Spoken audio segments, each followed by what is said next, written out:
আসসালামু আলাইকুম, welcome back. Fair on black magic YouTube চ্যানেলে আপনাদের সবাইকে স্বাগত জানাচ্ছি। আমি শাহিন। ডিয়ার অডিয়েন্স, এই মুহূর্তে আপনারা যে এরিয়াটুকু দেখতে পারতেছেন, এটা কিন্তু আমাদের গ্রামেরই কাছে। গ্রামেরই কাছে না, এটা আমাদের গ্রাম। এবং আশেপাশে যে বাড়িগুলো দেখতে পারতেছেন, তো এইটুকুর মধ্যেই আমাদেরও বাড়ি।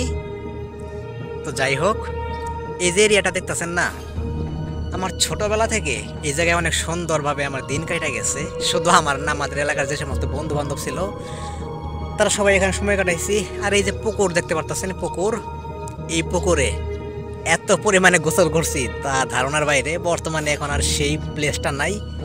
এই এরিয়াটা এত সুন্দর ছিল, এখানে একসময় মানুষ শুটিংও করতে আসতো, এমনও সময় গেছে।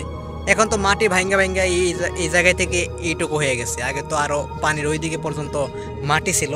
পুরো এরিয়াটা জুইরা খুব সুন্দর ছিল। এবং এইটুকু ভিডিও করার কারণ কি জানেন?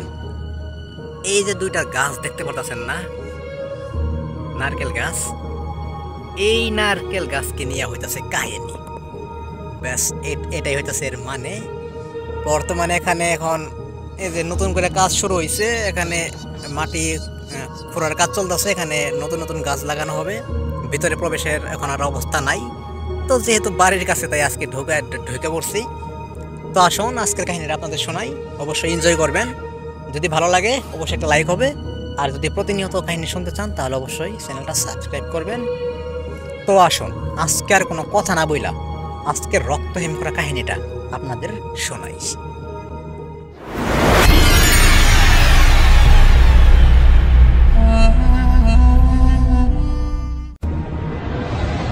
তো নারিকেল গাছ, যে নারিকেল গাছ আপনারা দেখতে পারলেন, এই নারিকেল গাছ আমাদের বাসার সর্বোচ্চ কত ফিট হবে আমি যা দেখতে পারতাছি, এই স্থান থেকে আমাদের বাসা থেকে সর্বোচ্চ 40 ফিট দূরত্বে আছে।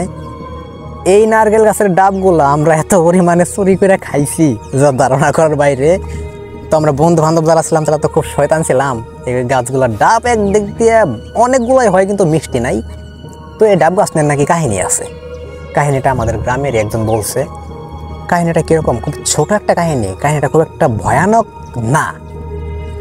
যখন এক কথায় আমি আমার কথা বলি, মাঝে মধ্যে যখন আমি রাতের বেলা এই এরিয়াতে এসে ফোনে কথা বলতাম, যে কারণে হোক, যার সাথে হোক ফোনে কথা বলতাম, তো আনুমানিক রাত 10টা, 10:30 বা 11টা বেজে যাইতো। তখন আমার মনে হইতো এই গাছের কাছাকাছি থাকতাম, গাছে সেই ডাব গাছে হেলান দিয়া ফোনে কথা বলতাম। তখন আমার মনে হইতো যে পুকুরে, এমনিতে পুকুরে মাছ ছিল, পুকুর তো দেখতে পারলে মোটামুটি বড়, পুকুরে মাছ ছিল। তো বিভিন্ন আওয়াজ হয়। তো কখনো কখনো নারকেলের পাতা আর এক পাতার সাথে বাড়ি লাগে, একটু একটু ভয় করতো। কিন্তু কখনো কোনো রকম কিছু হয় না আমার সাথে। শুধু ওই টাইমে একটু ঘা জমজম করতো বা একটু ভয় ভয় মনে কাজ করতো। তো তারপরে বাসায় চলে যেতাম, কারণ রাত বাজে 11টা, বুঝতে পারতেছেন, এরকম একটা সময় হয়ে যায়। তো আনুমানিক আমাদের এলাকায় একটা লোক ছিল, মোটামুটি শরীর স্বাস্থ্য যেমন ভালো, শক্তিও শরীরের তেমন, সেই রকমই একটা লোক। বর্তমানে তার বয়স হয়ে গেছে, এখন হাঁটাচলা করতে পারে না, প্রায় অনেকটাই কষ্ট হয়। তো তার জন্য সবাই দোয়া করবেন, আল্লাহ যেন তাকে একটু হলেও সুস্থতা দান করে। এবং আমাদের সময়টা কেমন হবে তা আল্লাহ ভালো জানে। বর্তমানে যে সময় চলতেছে, মানুষের কতদিন বাঁচে তবু আল্লাহর উপর নির্ভর। আল্লাহ যতদিন হায়াত রাখে আমাদের, আমরা যেন ভালোর পথে থাকি, সুস্থ থাকি, এবং সবসময় যেন ভালোর সাথে আমরা কাজ করতে পারি।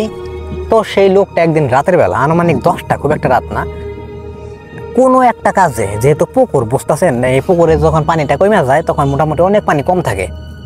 তো রাতের বেলা হয়তো কোনো গরুর ভুঁড়ি ধোয়ার জন্য এই পুকুরের কাছে আসে, একলাই আসে, কারণ বললাম তো শরীরে শক্তি আছে। তাছাড়া প্রতিনিয়ত আমরা এখানে গোসল করি, কোনো রকম কোনো সমস্যা হয় না। এমনকি সেই লোকটাকে যে চিনি না এমনও না, তাকে আমরা চিনি, আমাদের এলাকারই লোক। রাতে গরুর ভুঁড়ি ধোয়ার জন্য এখানে আসে। আসার পর সে তার হাঁটু পানিতে নাইমা এই পুকুরেই হাঁটু পানিতে নাইমা সে ভুঁড়ি ধৌত করে। ধোয়ার পরে সে দেখতে পারে সেই নারকেল গাছের উপরে মনে হইতেছে প্রচুর পরিমাণে বাতাস বইতেছে। তো বাতাসের পরিমাণ একটু অতিরিক্ত বেশি, কারণ বেশি বলতে এখন কিরকম, বাতাস শুধু মনে হইতেছে সেই নারকেল গাছের উপরেই আছে, আর আশেপাশে কোথাও নাই। তো একটু অস্বাভাবিক লাগছে, কিন্তু ভয় করতেছে, আবার করতেছেও না, কারণ এলাকার মানুষ প্রতিনিয়ত এখানে আসা যাওয়া করা হয়। তো হয়তো ভাবতেছে বাতাস তো মাঝে মধ্যে, জানেন, একটু মানে এক এরিয়াতে একটু প্রথমে বাতাস আসে, তারপর আরেক এরিয়াতে আসে, তো এরকমই মনে করে সে তার মতো সে কাজ করতেছে। হঠাৎ করে সে দেখতে পারলো সেই গাছের উপর থেকে হয়তো কেউ একটা লাফ দিল, লাফ দিয়ে সোজা পুকুরে এসে পড়লো, কালো একটা কিছু। কিন্তু পুকুরে যেখানে পড়লো পানিটাও স্পষ্ট, মানে মানুষ যে লাফ দেওয়ার পরে পানিটা যেরকম সইরা যায় বা যেরকম একটা সিস্টেম হয়, তো সেরকমই হয়েছে। কিন্তু মানুষ যেখানে লাফ দিল সে আর উঠে আসলো না। তখন একটু ভয় পাইছে, তবুও সে চেষ্টা করতেছে তার হাতের যে কাজগুলো আছে দ্রুত সেরে দেব। কিন্তু সেই সময় পরক্ষণে সে যা দেখছে তা দেখার জন্য মোটেও প্রস্তুত ছিল না। সে দেখে সেই নারকেল গাছ দুইটা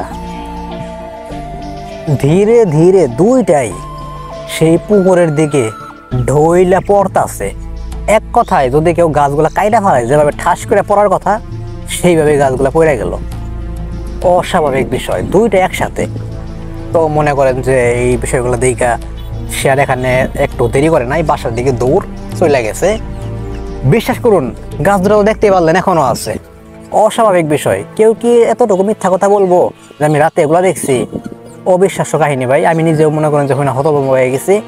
কিন্তু গ্রামের মানুষ বিশ্বাস করা ছাড়া কোনো উপায় নাই। কিন্তু সে যে গরুর ভরি ধুইতে আসছিল, তা সকালে আমরা চিহ্ন পাইছি, বুঝতেও পারছি যে হ্যাঁ উনি যা এখানে যা আসছিল এটা সত্য। কিন্তু এই কাহিনীটা বিশ্বাস হবে না, কিন্তু গাছগুলোতে এখনো টিকে আছে। তো তারপর থেকে এখনো একটু ভয় করে। আজকেও কিনা সেই পুকুরের আশেপাশে ঘোরাঘুরি করতেছি, তাও একলা, খোলা আকাশের নিচে বসে রেকর্ডিং করতেছি। তো ডিয়ার অডিয়েন্স, এই ছিল এই গাছের ছোট্ট একটা কাহিনী। আমি মনে করেন যে বড় বড় কাহিনীগুলা রাসেল ভাইয়ের মতো করে শেয়ার করতে পারবো না, কারণ এরকম কাহিনী আমার সাথে এখন, মানে এই সমস্ত বড় বড় লং স্টোরিগুলো আমি কোথায় পাবো? আমার তো আর কেউ রাসেল ভাইয়ের মতো শেয়ার করে না। আমি নিজেই গ্রাম অঞ্চলে যে সমস্ত মানুষ অলৌকিক কিছুগুলো দেখে, বিষয়গুলো দেখে, সেগুলো আস্তে আস্তে কালেক্ট করি, তো সেগুলো শেয়ার করি। যদি ভালো লাগে অবশ্যই একটা লাইক হবে। আজকের কাহিনীটা কেমন লাগছে বলতে পারবো না, কারণ এটা কোনো ভয়ের ঘটনা না। কিন্তু যার সাথে হয় সেই তো বোঝে, একটু একটু কাহিনী অনেক কিন্তু ভয়ের হয়। আমরা যখন মাঝে মধ্যে রাতের বেলা কোনো কোথাও দিয়ে হাইটা যাই, যদি একটা কলা গাছ সামনে দেখি হঠাৎ করে, তাই কিন্তু আমরা ভয় পাইয়া যাই। মানে যে দেখে সেই কিন্তু বোঝে। তো যদি ভালো লাগে অবশ্যই একটা লাইক হবে। আর ভালো ভালো ঘটনাগুলো সংগ্রহ করার চেষ্টা করতেছি, অবশ্যই শুনবেন। আর আমি শাহিন আজকের মতো বিদায় নিচ্ছি। আস্তে আস্তে আগামীকাল একই সময় আবারও রক্তহীন করে একটা ভৌতিক ঘটনা নিয়ে। তো সেই পর্যন্ত সবাই ভালো থাকবেন, সুস্থ থাকবেন এবং fair on black magic YouTube চ্যানেলের সাথেই থাকবেন। ধন্যবাদ।